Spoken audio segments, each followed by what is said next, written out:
중국의 춘추 전국시대의 일입니다. 한 공자의 제자가 공자님께 나아가서 심각한 어조로 한 가지 질문을 했습니다. 공자님, 이 난세에 어떻게 처신해야 성공하는 인생이 될 수 있겠습니까? 인생 성공의 비결을 가르쳐 주시지요. 이때 공자님께서 론어 제12편 9절에서 이렇게 답변합니다. 대저 성공한 사람은 정직하며 의를 좋아하고 남의 말을 살펴서 인생을 안색을 관찰하고 깊이 생각하여 남에게 자기를 낮춤으로써 나라에서도 성공하고 집안에서도 성공하느니라. 이 성공자는 어떤 인생인가? 깊이 자기를 성찰해서 자기를 낮추는 자, 지극히 겸손한 자가 성공한다. 그렇게 공자가 말씀한 것입니다. 우리 한국인의 삶을 지배하는 정신구조의 그 기저에 공맹사상이 있고 유교사상이 있습니다. 그리고 인간이 살아가는 가장 중요한 원리들은 사실은 유교에서 주장하는 어떤 원리, 불교에서 주장하는 어떤 원리가 성경적 뒷받침을 갖게 되기도 합니다. 이 겸손의 삶은 어떤 종교를 가졌든지 관계없이 인생을 살아가는 중요한 덕목입니다. 그런데 언제 겸손이 가능하냐? 자기를 깊이 성찰할 때 가능하죠. 우리가 별 생각 없이 말하고 살면 굉장히 교만할 수 있어요. 때로 한때 내가 이렇게 성공했다고 주장하는 사람들, 그런데 깊이 생각하면 이 축복이 내가 좋은 부모님 만나서 왔고 나를 뒷받침했던 좋은 스승들이 있어서 내가 여기까지 왔고 모든 것이 하나님의 은혜인 것을, 은공인 것을 알면 어찌 인생이 교만할 수 있겠습니까? 젊은이들이 연세 드신 분들을 존경하고 예우하는 것은 아름다운 겸손의 모습입니다. 제자가 스승 앞에서 무릎을 꿇는 것은 참다운 겸손의 모습입니다. 그러니까 이 겸손은 유교의 미덕이지요. 동시에 성경이 뒷받침하는 인생의 중요한 미덕입니다. 그런데 언젠가부터 우리 한국 사회에 겸손의 덕목이 사라지기 시작했습니다. 한국의 신사들, 도덕군자들이 형식만 겸손을 취하고 삶의 내용상 참된 겸손을 상실하는 시대. 오늘날은 자기 PR의 시대라고 말합니다. 오늘날은 내가 얼마나 위대한 사람인가를 자꾸 나타내야 된다고 세상은 가르칩니다. 그래서 우리는 오늘 말씀을 통해서 우리가 무장해야 될 삶의 진정한 겸손이 무엇인가를 다시 한번 말씀을 통해서 확인해 보고자 한 것입니다. 바울 사도는 빌립보 성도들을 향해서 어떻게 참된 겸손을 익혀야 될 것인가를 구체적으로 말씀하고 있습니다. 오늘 말씀에 빌립보서 2장 3절에 보면 아무 일이든지 다툼이나 허영으로 하지 말라 말씀합니다. 오직 어떤 마음으로 겸손한 마음으로 각각 자기보다 남을 낮게 여기라 말씀하지 않습니까? 5절 너희 안에 이 마음을 품으라. 곧 누구의 마음이라고요? 예수 그리스도의 마음을 품으라 말씀합니다. 그리고 6절에서 그가 누굽니까? 예수 그리스도는 근본 하나님의 본체셨습니다. 하나님과 동등됨을 취할 것으로 여기지 아니하셨다. 그렇게 말씀합니다. 우리 전능하신 하나님의 지위와 권세를 버리고 죄 많은 인생의 옷을 입고 이 땅에 오셨다는 사실을 신학적으로 성육신 하셨다고 표현합니다. 예수님의 성육신, 인카네이션이라고 말합니다. 그런데 이 예수님의 인카네이션 안에 중요한 몇 가지 특징이 있습니다. 첫째로 하나님과 동등됨을 여길 동등됨을 취할 것으로 여기지 아니하셨다. 이것은 무엇을 말합니까? 하나님의 권리 포기 선언이 있었다는 것입니다. 우리도 이 땅에서 열심히 살면요, 한 분야에서 한 10년을 정진하면 직장에서건 사회활동에서건 일정한 내 영역이 형성될 수 있습니다. 권리 주장할 만한 세력들이 생길 수 있습니다. 지배력을 확보할 수 있습니다. 우리 인생들은 이 땅에서 얼마나 자그마한 권리 하나 얻으면 그것을 목숨 걸고 지키기 위해서 싸웁니까? 그런데 우리 예수님은 전능하신 하나님의 권리를 일거에 포기하고 인간의 몸으로 이 땅에 오셨습니다. 그러니까 우리가 예수님을 날마다 배운다는 것은 무엇을 의미할까요? 하나님께서 내게 허락하신 인생의 어떤 지위, 어떤 권리, 어떤 권세가 있다 할지라도 날마다 포기하는 삶의 축복을 예수님을 통해서 배우는 것입니다. 사실은 언젠가는 한꺼번에 모두 포기하게 돼요. 내게 주신 권세, 내게 주신 권리, 내게 주신 재산, 내게 주신 명예, 언젠가는 한꺼번에 모두 포기하게 돼요. 언제 포기하죠? 모르시겠어요? 언제 포기하게 돼요? 지상에 내가 누리는 모든 권리는 하나님의 것입니다. 그분이 거두어 가시면 그것으로 끝이에요. 그래서 사는 날 동안 매일매일 포기를 배우는 것이 인생의 본연의 모습입니다. 그게 축복이에요.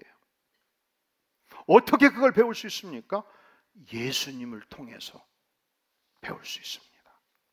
조선 말기 1880년대부터 1910년에 이르기까지 이 30여 년 동안 이 조선 땅은 비참한 모습을 보여주고 있었습니다. 전염병이 창궐했습니다. 전국의 거리마다 극빈자들이 영영실조의 시신이 되어서 질비하게 나부러졌던 시절입니다. 신분차별이 아주 심했습니다. 소수의 양반 특권층이 있었고 대부분 상민으로 고통하고 있었고 노예들이 많았습니다. 관노, 국가의 노비들이 있었고 산노, 한 양반의 가문마다 많은 노비들을 거느리고 있었습니다. 여성들은 새벽부터 밤늦까지 죽으라고 일을 하지만 평생을 빨래하고 밥 짓고 일하다가 인생을 마쳤던 비참한 삶이었습니다. 그런데 당시 초특급 선진국 영국에서, 오스트레일리아에서, 카나다에서, 미국에서 젊은 선교사들이, 의료 선교사들이 물밀듯이 한국으로 들어왔습니다. 그들이 선진국의 의사를 포기하고 한국 땅에 들어온다는 것은 무엇을 의미할까요? 날마다 세 끼 영양가 있는 음식을 먹는 것을 포기하는 것입니다. 화려한 저택의 삶을 포기하는 것입니다. 여러분, 오늘날 한국에서도 의사 선생님들은 웬만큼 잘 살잖아요. 특권이 있잖아요. 이 병자들을 치유하면 돈이 되고 권세가 있습니다. 이 특권 신분증을 포기하고 이 땅에 오지 않겠습니까? 때때로 일주일에 한두 번씩 사랑하는 친지들과 친구들과 함께 아름다운 밤의 우정을 나누는 것이 얼마나 인생에 소중합니까? 이 모든 것을 포기하고 전염병이 창궐하는 이 땅, 가난에 젖은 이 땅에 와서 평생을 섬겼던 선교사들이 굉장히 많았습니다. 그 중에 제임스 홀 선교사가 있었습니다. 이분은 카나다 출신이었습니다. 뉴욕 의과대학을 졸업했습니다. 그리고 약혼녀 로제타 홀과 함께 1892년도 한국에 들어온 것입니다. 신혼 초 그들이 사역을 시작하다 보니까 너무 병자들이 많은 거예요. 그래서 남편 제임스 홀은 평양에서 사역을 하고 부인 로제타 홀은 서울에서 사역을 했습니다. 그들이 병자들을 고치다 보면 영혼이 소중해서 전도하지요. 예수 믿으면 이제 병원 옆에 교회를 세웠습니다. 그런데 아무도 일자 모시기니까 교육 사업을 시작하다 보니까 이제 학교를 설립하죠. 너무 바빠서 부부가 따로 살았던 거예요. 그리고 가장 한가한 겨울철 잠깐 만나고 여름철 비가 많이 올 때 일할 수 없을 때 그때 잠깐 만나고 그렇게 3년을 살다가 1894년도 드디어 부부가 평양에 안착하게 됩니다. 역시 그곳에서 똑같은 일을 한 거예요. 우선 집에서부터 진료를 시작해서 병원을 세웁니다. 전도에서 예수 믿으면 옆건물 얻어가지고 교회를 세웁니다. 그리고 문맹자들을 가르치면서 학교 사역을 펼치기 시작하고, 그들은 대한민국을 사랑해서 한복을 입고 한국 음식을 먹고 한국인과 동거동락하기를 즐겼습니다. 문제는 1894년도 청일 전쟁이 터졌습니다. 수많은 젊은 병사들이 창에 찔리고 총에 맞고 죽어가고 있었습니다. 밤낮 없이 저들을 치료하다가 남편 제임스 홀이 발진 티푸스에 걸려서 중태에 빠지고 결국 결혼생활 3년 만에 35세의 나이로 평양에서 세상을 뜹니다. 부인 로제타 홀, 그는 갑자기 미망인이 되었습니다. 그는 남편을 천국에 보내고 유복자를 가슴에 안고 기도하며 이 한국 땅에서 남은 여생을 보내기로 작정합니다. 그가 1898년도 평양에 맹아학교를 설립해서 눈먼 맹아들을 돕기 시작하고 기울병원을 설립하고 수많은 병자들을 돕기 시작합니다. 그가 74세까지 1940년도까지 충성하다가 일제의 핍박으로 추방을 당해서 결국 고국에 돌아갔다가 1951년도 85세의 일기로 생애를 마감할 때 유언을 해요. 내 시신을 나의 사랑하는 또 하나의 조국 한국 땅 내 남편 곁에 묻어다오. 그래서 서울의 양화진 제임스 홀 옆에 그가 묻힙니다. 그러면 이제 궁금증이 생기지요. 유복자 아들은 어찌 됐을까? 그의 이름이 닥터 셔우드 홀입니다. 그는 유복자로 태어났습니다. 그는 자라면서 너무 평약했습니다. 그래서 어머니가 과연 이 아들이 명대로 살까 참 기도를 많이 했던 아들이었습니다. 그는 성인이 되었을 때 사업가 되기로 작정하고 열심히 준비하고 있었는데 어느 날 집회에 참석했다가 은혜를 받았습니다. 부르심을 받았습니다. 아버지가 의료선교사로 한국에 왔다가 요절한 것을 기억하고 그가 의과대학에 진학합니다. 그가 의료선교사로 1928년도 폐결핵 전문 의사로 한국에 들어옵니다. 수많은 결핵 환자들을 돕고 결핵 요양소를 세웁니다. 그때는 그렇게 이 한반도에 결핵 환자들이 많았어요. 그래서 도무지 이 수많은 환자들을 돕는데 힘에 겹잖아요. 그래서 1932년도 12월 3일 날 크리스마스 씨를 발행을 해서 결핵 전문병원을 여기저기 세우고 결핵 검진소를 세우고 결핵 환자들에게 의약품을 무상으로 제공하면서 1980년대까지 크리스마스 씨를 통해서 수많은 환자들이 치료를 받게 된 것입니다. 저희 연배되신 분들하고 표현을 했더니 지금 40대까지도 초등학교 때, 중고등학교 때 크리스마스가 되면 크리스마스 씨를 산 경험이 있다고 말씀을 하더라고요. 바로 닥터 셔우드 홀이 결핵으로 고통당하고 죽어가는 영혼들을 살리기 위해서 만들었던 위대한 생명의 제도였습니다. 그가 그렇게 충성하다가 1940년도 일본 제국주의 헌병대에 의해서 스파이로 체포가 돼요. 그리고 추방을 당하게 된 것입니다.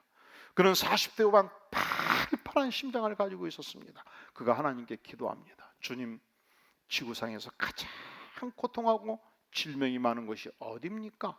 그가 기도하고 인도 선교사로 떠나서 23년간 충성했습니다. 그리고 그가 세상을 떴을 때 1992년도 4월 10일 그의 유언을 따라서 나의 새로운 조국, 나의 사랑하는 어머니 아버지가 묻힌 한국 땅 양화진에 나를 묻어주시오 해서 부모 곁에 묻힌 것입니다. 좀 슬프지요? 안 슬프면 인간도 아니야. 좀 짠하지 않아요? 독하네 독해.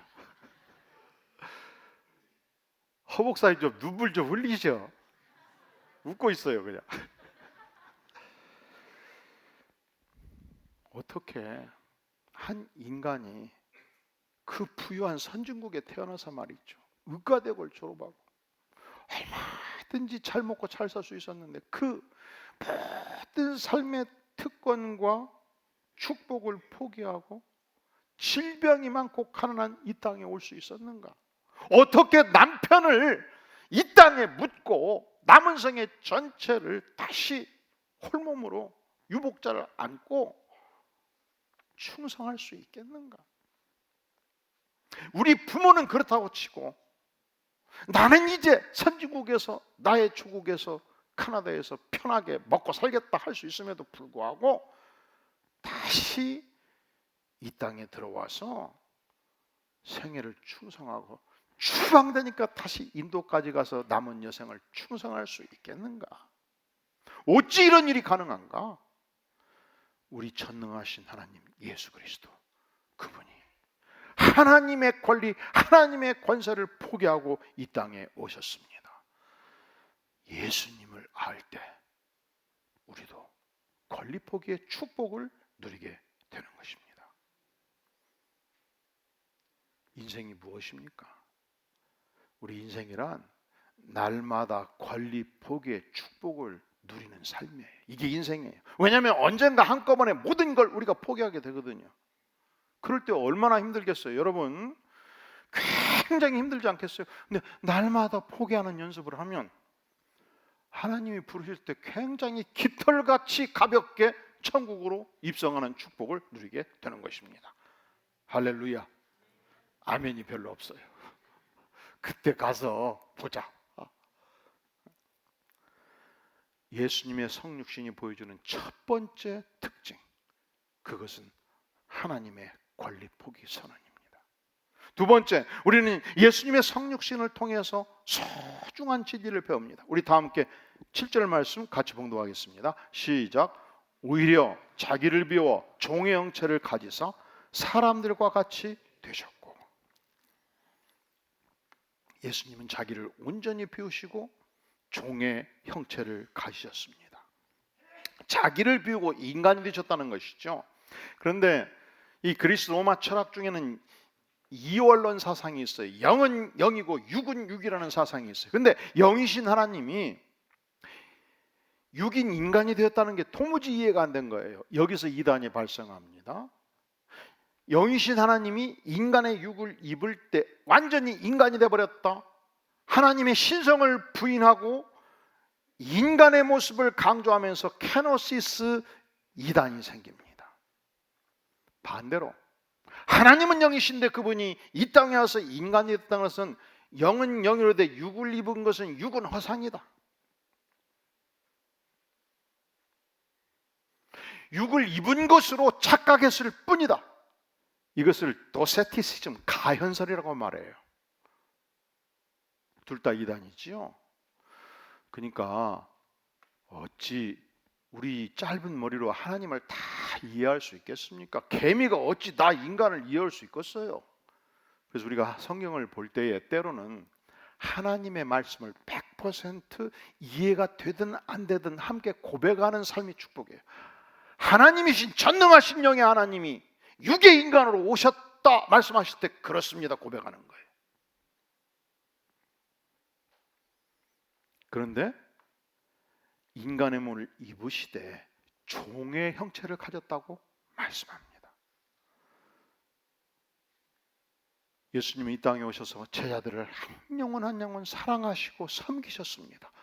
그리고 수건을 두르시고 제자들의 발을 씻겨 주셨습니다. 당시 유대의 관습은 손님이 들어올 때 주인은 결코 쉽게 손님의 발을 씻기지 않았습니다. 종들이 발을 씻겼습니다. 예수님은 전능하신 하나님이시지만 이 땅에 오셔서 종의 모습으로 우리를 섬기셨다 말씀합니다. 그것을 보면은 종의 형체를 가졌다고 말씀하고 우리 주님은 내가 너희를 섬기러 왔노라고 선언하고 그리고 우리에게 너희도 섬기는 자가 되라 말씀합니다. 큰 자가 되고자 하는 자는 섬기는 자가 되어야 하리라 말씀합니다. 마태복음 20장 25절에서 말씀하기를 이방인의 집권자들이 그들을 임으로 주관하고 그 고관들이 그들에게 관세를 부리는 줄을 너희가 알거니와. 이게 무슨 말씀이에요? 세상은 권세자들이 권세를 휘두른다는 사실을 너희가 알지 않느냐. 세상은 권세자들이 입심양면해서 호령하고 권세를 부리는 것을 즐기는 것을 너희가 알지 않느냐. 하지만 26절 너희 중에는 그렇지 아니하니. 예수 그리스도의 제자는 그런 삶을 살아서는 안 된다고 말씀합니다. 너희 중에 누구든지 크고자 하는 자는, 한번 따라해 보실래요? 너희를 섬기는 자가 되고, 너희 중에 누구든지 으뜸이 되고자 하는 자는 너희의 종이 되어야 하리라. 너희의 무엇이 되어야 한다고요? 종된 삶이 축복이라는 것이죠. 인자가 온 것은 섬김을 받으려 함이 아니라 도리어 섬기려 하고 자기 목숨을 많은 사람의 대속물로 주려 함이니라. 그렇게 우리에게 말씀하십니다. 또한 요한복음 13장 14절에서 말씀합니다. 내가 주와 또는 선생에 대하여 너희 발을 씻었으니 너희도 서로 발을 씻어주는 것이 옳으니라. 내가 너희에게 행한 것 같이 너희도 행하게 하려 하여 본을 보였노라. 자, 우리 예수님은 하나님의 권세를 포기하시고 이 땅에 오셨습니다. 이 성육신은 무엇을 의미합니까? 첫째로 관리 포기 선언이에요. 이 성육신은 두 번째로 종의 형체로 오셨다는 것을 의미합니다. 종으로 섬기셨습니다. 그리고 우리에게 제자된 우리에게, 백성된 우리에게, 성도된 우리에게 나를 따르라 명하십니다. 제가 이번 안식 기간 중에 친구 목사의 부탁을 받았습니다. 여러분 텔레비 보면 자주 나오는 그 삼일교회 송태근 목사 기억합니까? 저하고 신학교를 같이 다녔어요. 근데 어느 날 제가 안식 기간인 줄 알고 주일날 한 2만 명 되는 교회인데 12시에 설교를 해달라는 거예요. 근데 여러분 주일날 오전에 여기서 이 원효로까지 갈 때 차가 잘 빠질까 안 빠질까 한 번도 제가 주일날 가본 적 기억이 없어요. 근데 토요일날 언제 한번 갔다가 1시간이면 갈 줄 알고 갔다가 한 3시간 걸려서 고생한 적이 있어요. 그래서 그럴 때는 일찍 출발하는 게 좋습니까? 적당히 가는 게 좋습니까? 설교자가 예배에 늦어버리면 교회가 난리가 날 거 아니에요. 그래서 좀 일찍 출발했는데 1시간 반 전에 도착을 해버린 거예요. 그런데 용산이 어떤 곳입니까? 돌아가는 삼각지, 그곳 아니에요. 예? 추억어린 그곳. 그래서 마침 그곳에 추억어린 교회가 있었습니다. 성강교회, 그곳을 방문하게 되었습니다. 이 교회는 35년 전 대한민국에서 예배 의식이 탁월한 교회로 알려졌던 교회입니다. 이 교회는 성가대하면 우리 교회 성가대만큼 잘했어. 그냥 성가대하면 막 유명한 성악가들도 앉아있고 막 그 스카이라고 부르는 대학의 음악대학 막 학생들도 막 줄줄이 앉아있고 졸업생도 앉아있고 막 아주 대단한 교회였고, 그 교회를 지휘했던 지휘자가 그 유명한 한국의 수천 명의 이 교회 음악가들을 배출했던 김영혁 교수가 이렇게 지휘했던 교회. 그 교회는 정치, 경제, 사회, 문화 명망가들이 다녔던 교회였습니다. 그런데 제가 한 성도의 이야기를 기억합니다. 한 성도가 그 교회를 열심히 다녔어요. 2년 3년을 열심히 다녔어요. 근데 적응이 안 됐다는 거예요. 어떻게 명망가들의 멤버십이 강한지 뚫고 들어갈 수가 없는 거예요. 열어주지를 않으니까. 그래서 결국 그 교회에 떨어져 나왔습니다. 이 미국에 가면 그 지역에 뭐 국회의원, 뭐 기업체, 뭐 임원 이렇게 좀 나름대로 본인들의 생각, 이렇게 수준이 있다고 생각하는 사람들만 이렇게 회원제로 다니는 레스토랑이 있습니다. 회원제 레스토랑. 한 회원 1000명 하면 그 이상 받지도 않아요. 그래서 그 회원권을 가지고 있는 분이 나를 초청하면 그 대단한 나도 특권이야. 막 성체같이 막 큰 아름다운 건물이 있고, 거기서 회원제 레스토랑 멤버십을 가지려면은 나도 명망이 있어야 되고, 그리고 한 분이 죽든지 그 지역을 떠나든지 해서 회원이 나오면 회원 3명 4명 사인 받아가지고 들어가는 그런 레스토랑. 근데 교회도 그렇게 비슷한 교회들이 있더만.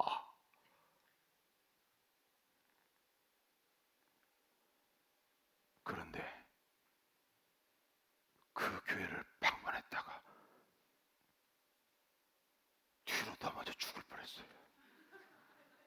깜짝 놀라버렸어요. 그렇게 명망 있는 교회가. 담임 목사님 딱 서 있는데 듬성듬성 앉아 있는 거예요.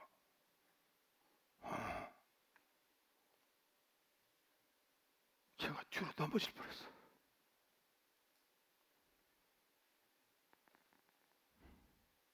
여러분, 우리가 한 영혼 한 영혼을 소중하게 알고 섬기지 아니하면 세월이 지날 때 교회도 쇠락할 수 있습니다. 교회도 쇠퇴할 수 있습니다. 교회도 망할 수 있습니다. 보통 30년을 한 세대로 봅니다. 60년이면 2세대지요. 여러분, 국가도요, 한 세대 30년에 망해버릴 수 있어요. 한 세대 만에 흥할 수 있고요. 우리가 1953년도 전쟁이 끝났을 때 완전히 폐허였죠. 그리고 30년 후 1983년도 중진국 대열로 올라섰어요. 그리고 30년 후 전 세계 10대 무역 강국으로 일어섰어요. 근데 국가만 그런 것이 아니에요. 한 개인도 그렇고 한 가정도 그래요. 그리고 놀랍게도 지역 교회도 그렇습니다. 그런데 어떤 인생이, 어떤 국가가, 어떤 인간이 일어서는가? 예수 그리스도의 성육신을 배울 때 우리는 일어설 수 있습니다. 예수님은 전능하신 하나님이셨습니다. 권리 포기를 선언하고 이 땅에 오셨습니다. 이 땅에 오셨을 때 두 번째로 그분은 호령자로 오시지 않았고 한 영혼 한 영혼을 종같이 섬기는 모습으로 이 땅에 오신 것입니다. 그리고 우리를 향하여 말씀하십니다. 나를 따르라.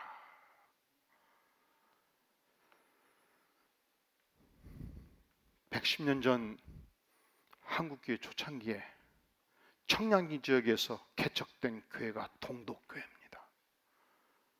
엄청나게 큰 교회예요. 아마 이 교회는 여러분들이 잘 기억 못해도 천마산 기도원 하면 기억하실 거예요. 이 교회가 천마산 기도원을 설립을 해서 수많은 한국의 성도들이 그곳에서 외치고 기도를 했습니다. 이 교회는 한때 15,000명까지 흥황했던 교회입니다. 역사와 전통을 자랑하는 교회입니다. 그런데 언젠가 제가 이 교회 중직 훈련으로 초청을 받아서 천마산 기도원 가가지고 이제 훈련을 했습니다. 한 150명 정도 훈련을 하고, 훈련이 끝났을 때 식사를 하자고 그래서 이제 갔더니 그곳에 우리 장로님들과 담임 목사님과 부목사님들 이렇게 테이블에 한 20명 앉아 있었습니다. 근데 중간중간에 좌석이 비어 있더라고요. 그래서 식사로 딱 앉았는데, 사실은 제가 월요일마다 목회자 성경 공부를 가르치고 있는데 한 10년간 영월에서 성경 공부를 배우러 온 전도사님이 있었습니다. 그분이 그 교회에 있더라고. 그래서 너무 반가워가지고 앉으라고 그랬어요. 앉으라고. 어떻게 안 앉아요? 앉으시라고 안 앉아요. 그러더니 뭘 서빙을 자꾸 하더니 사라져버려. 그래서 다시 나가가지고 들어라고 그랬더니 빌어요.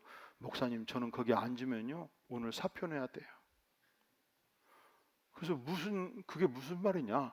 근데 그 높은 자리는 목사님들과 장로님들만 앉아야 되는데 여전사에 내가 앉으면 그날 사표를 내야 된대요. 아니 뭔 그런 구닥다리 같은 교회가 있어? 응? 이해가 안 가, 이해가. 우리 예수님은 이 땅에 오셔서 예의 바르고 법도가 철저했던 바리새파 지도자들이 예수님을 그렇게 핍박할 때조차도 예수님은 그 시대 가장 소외받던 창녀들을 돕는 데 주저하지 않았습니다.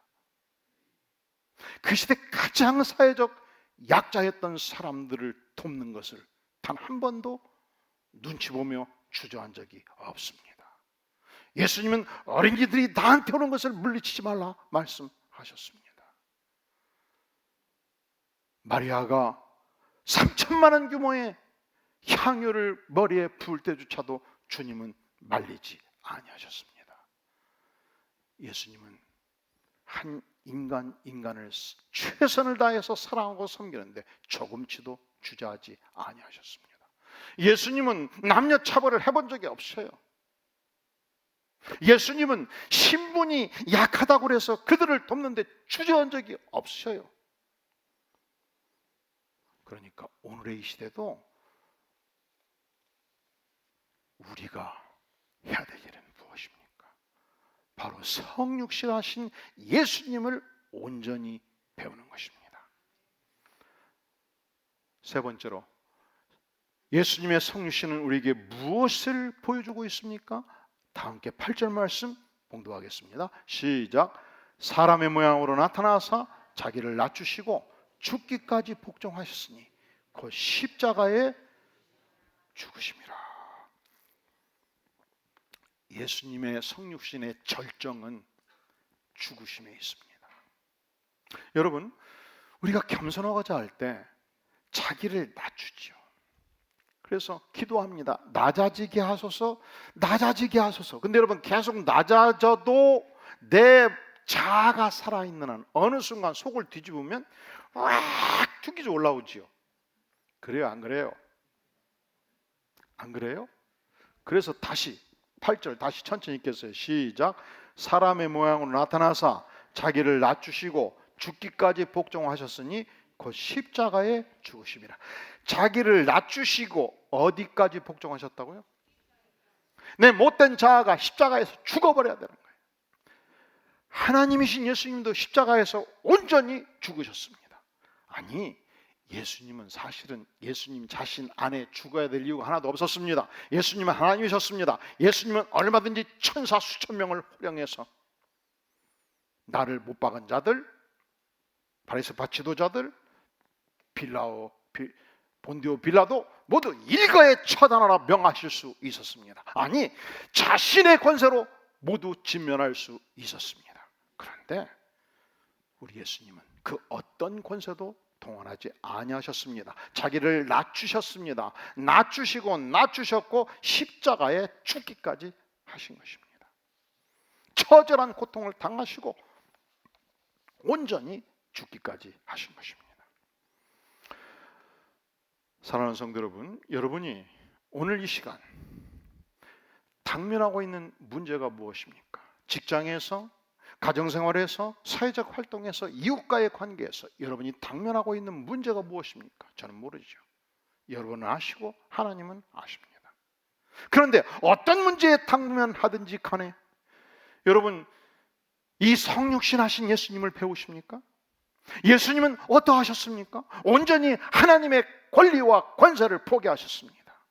온전히 자기를 비우고 종이 되어 섬기기를 자처하셨습니다. 십자가에 죽기까지 복종하셨습니다. 이 예수님을 배울 때 우리가 이 땅에서 인간관계에서 해결하지 못할 문제는 전혀 없는 줄로 믿습니다. 여러분의 심령 안에 이 성육신의 축복이 넘치기를 주의 이름으로 축원합니다. 다 함께 머리 숙여 기도합니다. 영광의 주님, 그렇습니다. 이 시간 예수님의 성육신, 하늘의 권세와 보좌를 버리고 이 땅에 오셔서 인간의 몸으로 탄생하셔서 종으로 섬기시고 사랑하시고 죽기까지 복종하신 이 삶을 우리가 날마다 함께 신앙 고백하며 주님, 이 예수님의 팔자취를 쫓아서 우리도 우리의 사랑하는 이웃, 부모, 형제, 그리고 주의 백성들, 믿지 않는 영혼들을 구체적으로 섬기며 사랑하며 주의 영광을 나타내는 복된 삶을 살기를 간절히 구하오니 아버지여, 우리를 불쌍히 여주시고 성령의 권세로 임재하여 주시옵소서. 예수님의 이름으로 간절히 기도하옵나이다. 아멘.